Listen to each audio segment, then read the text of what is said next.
Yo guys, what is up? We are back with another video, another quick commentary, and this video is going to be my review of the new Infinite Warfare Zombies mode.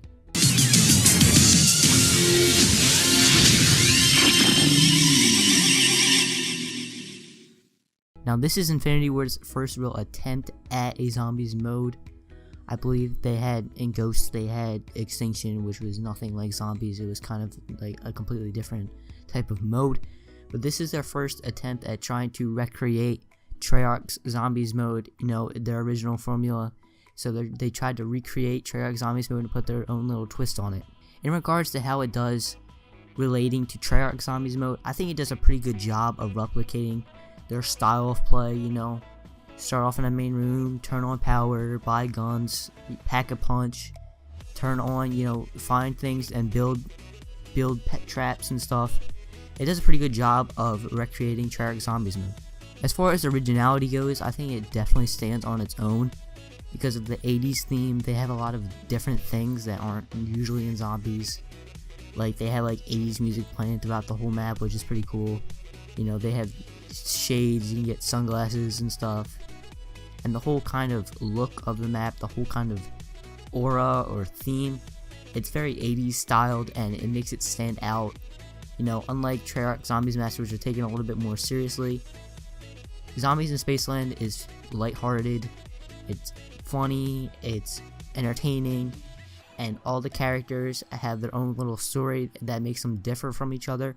All the characters seem original, they all have their own special personality, all labeled off the 80s movie stereotypes, which it's pretty funny. The characters' quotes are pretty funny, and they all seem to work together pretty well.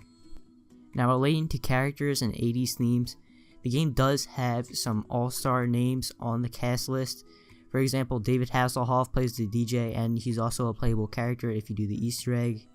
And also Paul Rubens, who played Pee Wee Herman in the Pee Wee Herman movies.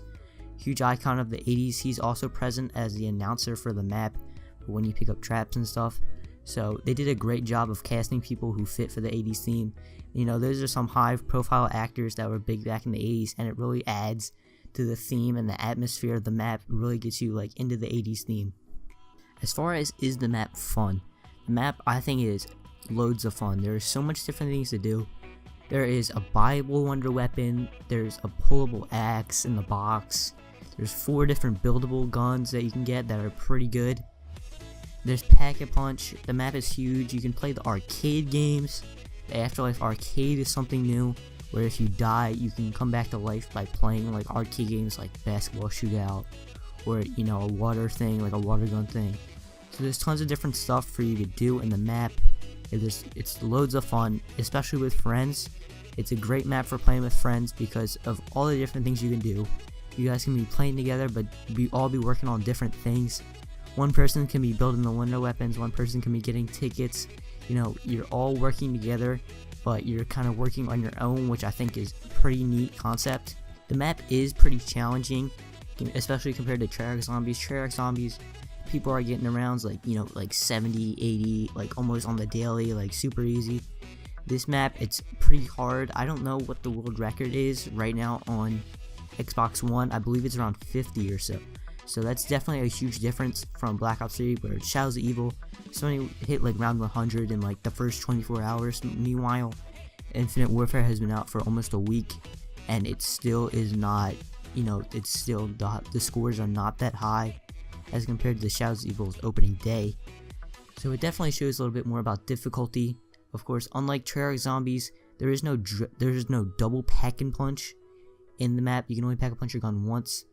So it definitely makes it a little harder to survive. One other thing that they do to try to make it different from Treyarch Zombies is they added a bunch of new perks. Of course, they got the classic ones like Double Tap, Juggernog, Mule Kick, and Speed Cola. But they also got some new ones such as Slappy Taffy, which raises your melee damage, and Bomb Stoppers, which is kind of like PhD Flopper, but it kind of lowers your explosive damage so you don't get killed by your own grenades or anything like that. They also have something that was actually inspired by something that wasn't in Black Ops 3, but the community was asking for it, where it's a perk that lets you slide, and when you slide you leave behind a fire trail. It's pretty dope. All the perks are loads of fun. Of course, with new perks, they raised the perk limit to 5 perks instead of 4, So you can have Juggernog, Speed Cola, and then you could have like 3 new ones, or you can have Juggernog and all the classic ones and have 1 new one. I think that's kind of what they wanted, was for people to be able to try all the different perks and not feel limited by the 4 perk limit, especially considering there's like 6 or 7 perks on the map, so there's definitely a lot of options you have.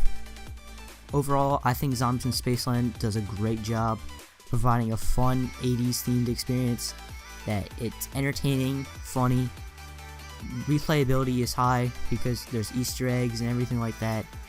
It is a good difficulty setting, so it's not easy where you can be blown through it, but you can hit round 20 every other game or so.